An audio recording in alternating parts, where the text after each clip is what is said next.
নমস্কার বন্ধুরা, আমি সুমনা চলে এসেছি আমার রেসিপি ঝুলি থেকে একটা রেসিপি নিয়ে।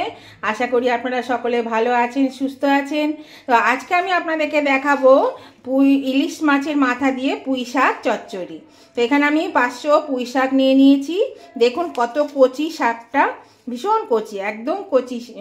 পাতাগুলো দেখেছেন কত ছোট ছোট, একদম ছোট ছোট কচি কচি পাতা। ডাঁটাগুলো খুব সরু সরু, খুব সুন্দর খেতে, মানে এটা ভালো হবে খেতে, একদম কচি শাক, মোটা নয়, শক্ত নয়। তো এইটা আমি আগে কেটে নেব, ভালো করে কেটে ধুয়ে নিই, তারপর আমি আবার আপনাদের কাছে ফিরে আসছি। তাহলে চলুন আমি আগে কেটে নিই। এই দেখুন বন্ধুরা, শাকটা আমি কেটে নিয়েছি, কেটে ধুয়েও নিয়েছি ভালো করে। তো এই যে দেখুন কত সরু সরু, একদম কচি শাকটা, ভীষণ কচি, খুবই ডাঁটাগুলো দেখুন কত সরু সরু, ভীষণ সরু সরু, একদম কচি। তো যাই হোক, এটা আমি কেটে নিয়েছি। আর এটার সঙ্গে আমি যে সবজি দেব সেই সবজিগুলো আমি আপনাদেরকে দেখাচ্ছি। এখানে নিয়েছি পটলগুলোকে আমি এরকম লম্বা লম্বা করে কেটে নিয়েছি একটু বেগুন, নিয়েছি কুমড়ো আর আলুগুলোকে এরকম ডুমু ডুমু করে কেটে নিয়েছি, কুমড়োটাকে এরকম ভাবে কেটে নিয়েছি, আর বেগুনগুলোকে এরকম লম্বা করে কেটে নিয়েছি।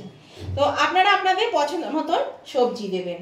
এছাড়াও যা রোজকার মশলা, এর সঙ্গে যে মশলাপাতি লাগবে সেটা হচ্ছে রোজকার মশলাপাতি নিয়েছি। আর নিয়েছি ইলিশ মাছের মাথা দিয়ে করব, সেই জন্য একটা ইলিশ মাছের মাথা নিয়েছি, মিডিয়াম 1 কিলো ওজনে একটা মাছের মাথা।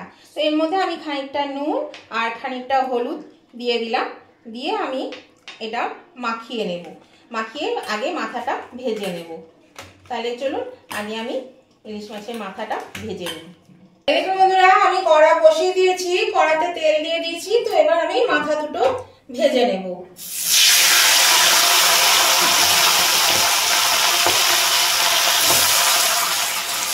তাহলে আগে মাথা দুটো ভেজে নিই, তারপর আবার আসছি। দেখুন বন্ধুরা, মাছটা ভেজে তুলে নিয়েছি, আর এই তেলের মধ্যে আমি বেগুনটা এবার ভেজে নেব। এই বেগুনটা আমি কেটে রেখেছিলাম, বেগুনগুলো ভেজে নিচ্ছি। এরকম বন্ধুরা, বেগুনটা আমি ভেজে তুলে নিয়েছি, আর বেগুনটা কিন্তু আমি ভেজেছি, সেদ্ধ হয়নি। এবার আমি আর একটু তেল দিয়ে দিচ্ছি, তেলের মধ্যে এবার কুমড়োটা ভেজে দেবো। আমি কুমড়োটা ভেজে একটু তুলে নেব, হালকা করে একটু কুমড়োটা ভাজবো, দিয়ে কুমড়োটাকেও আমি তুলে রেখে দেবো। এই বন্ধুরা, কুমড়োটা ভেজে তুলে নিয়েছি। এবার আমি ফোড়নে দিয়ে দিচ্ছি 2 টুকরো তেজপাতা, 2টো শুকনো লঙ্কা আর 1/2 চামচ 5 ফোড়ন। এটা একটু ভেজে নেব, 2-3 সেকেন্ড ভেজে নেব, একটা সুন্দর গন্ধ বেরোবে। এবার আমি এর মধ্যে দিয়ে দেব পটল, আর এই দেখুন কুমড়োটা আমি ভেজে নিয়েছি।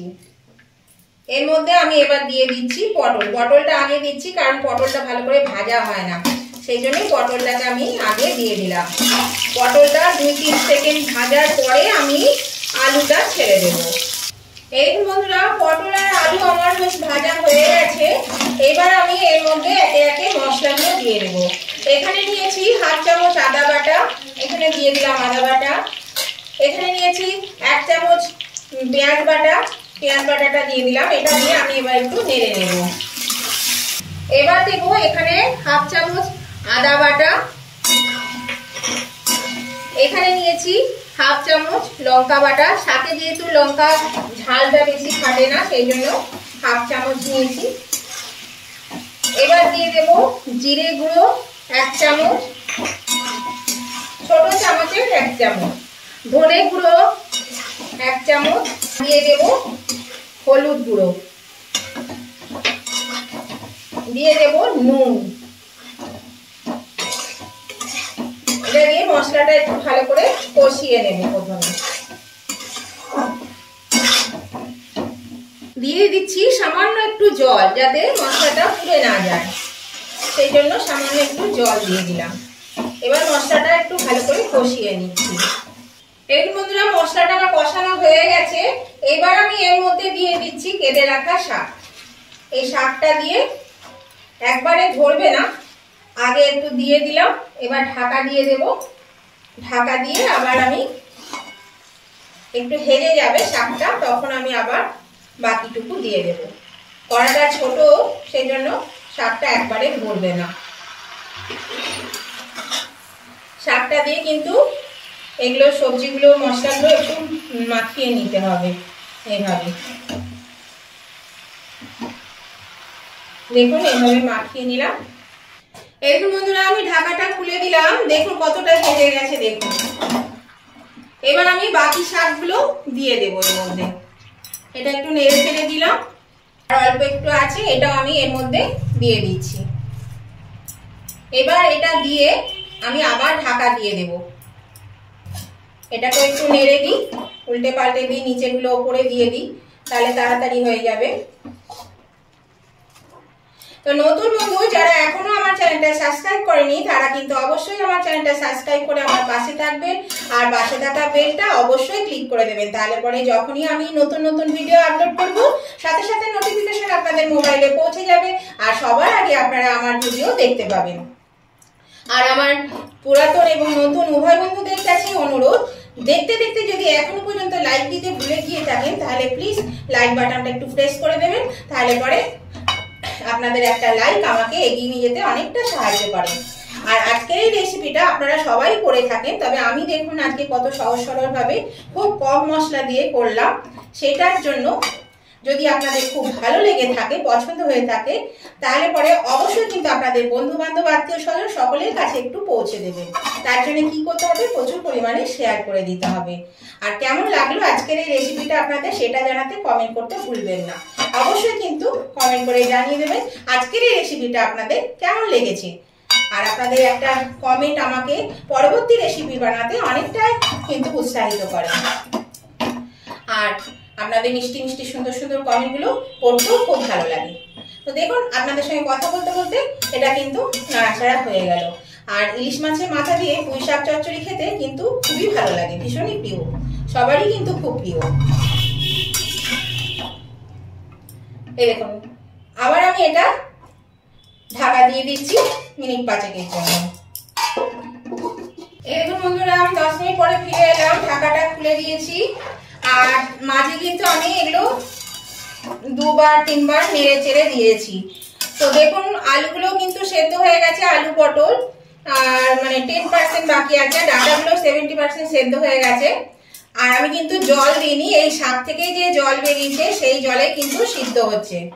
তো এবার আমি এর মধ্যে এই ভেজে রাখা কুমড়ো আর বেগুনটা দিয়ে দেব। বেগুনটাও কিন্তু আমি ভেজেছি শুধু, কিন্তু সিদ্ধ হয়নি। আর কুমড়োটাও সিদ্ধ হবে, তাহলে কুমড়ো আর বেগুন কিন্তু মানে সেদ্ধ হতে বেশি সময় লাগে না, সেই জন্য এই সময়ে দিলাম। এইগুলো নেড়ে চেড়ে দিয়ে আবার আমি ঢাকা দিয়ে দেবো, তাহলে একসঙ্গে কিন্তু ডাঁটা কুমড়ো বেগুন সব এবার সেদ্ধ হয়ে যাবে। আর দিয়ে দিচ্ছি ভেজে রাখা ইলিশ মাছের মাথা, এটাও আমি দিয়ে রেখে দেবো এবার ঢাকা দিয়ে। এটাও নরম হয়ে যাবে, আর বেশ কড়কড়ে করে ভাজা হয়েছে, সুন্দর করে ভাজা হয়েছে। এতে জল দেওয়ার প্রয়োজন নেই, এতে কিন্তু সেদ্ধ হয়ে যাবে। আর আঁচটা কিন্তু একদম কমানো আছে, অল্প আছে কিন্তু এটা সিদ্ধ করতে হবে। তো এবার আমি এটা আবার ঢাকা দিয়ে দিলাম। এই বন্ধুরা আমি 10 মিনিট পরে ফিরে এলাম, 10 মিনিট না 15 মিনিট হয়ে গেছে। তো এবার আমি এটা মাঝে নেড়ে দিয়েছিলাম, আবারও আমি নেড়ে দিচ্ছি। আর মাথাটা দেখুন ভেঙে দিচ্ছি এবার, এই যে মাথাটা এইভাবে চেপে ভেঙে দিতে হবে। নরম হয়ে গেছে, তাহলে কি হবে সবের সঙ্গে মিশে যাবে। আর এগুলো কিন্তু মানে সবজিগুলো ভালো সেদ্ধ হয়ে গেছে, ডাঁটাটাও সিদ্ধ হয়ে গেছে। এবার আমি এর মধ্যে দিয়ে দেবো পুঁই শাক, মানে একটু মিষ্টি লাগবে, পরিমাণ মতন একটু মিষ্টি দিয়ে দিলাম। পুঁই শাক একটু মিষ্টি বেশি না হলে কিন্তু খেতে ভালো লাগে না, সেই জন্য একটু মিষ্টি দিয়ে দিলাম। আর সামান্য নুন দিয়ে দিচ্ছি, কারণ নুনটা আমি কমই দিয়েছিলাম। এবার নুনটা আবার বাকি নুনটা দিয়ে দিলাম। এবার আমি এটা ভালো করে আবার নেড়ে চেড়ে দেবো। নেড়ে চেড়ে দেওয়ার পরে দেখুন বেগুনগুলো কিন্তু গলে গেল। মাথাটা ভালো করে ভেঙে দিই। তো বন্ধুরা যদি ভালো লেগে থাকে অবশ্যই কিন্তু নতুন বন্ধুরা সাবস্ক্রাইব করে পাশে থাকবেন, আর পাশে থাকা বেলটা ক্লিক করে দেবেন। আর উভয় বন্ধুদেরকে বলছি অবশ্যই কিন্তু লাইক শেয়ার কমেন্ট করতে ভুলবেন না, লাইক শেয়ার কমেন্ট করে দেবেন। তো দেখুন এটা হয়ে গেছে, আমি আবার যেহেতু একটু মিষ্টি আর নুন দিলাম, সেই জন্য আবার আমি মিনিট 3-4 জন্য একটু ঢাকা দিয়ে দিচ্ছি, কারণ এটা ভালো করে মিশে যাবে, চিনিটা গলে যাবে। তারপর আবার আসছি। এই বন্ধুরা আমি 5 মিনিট পরে ফিরে এলাম, ঢাকাটা খুলে দিচ্ছি। এবার আমি এটাকে ভালো করে নেড়ে চেড়ে নামিয়ে নেব।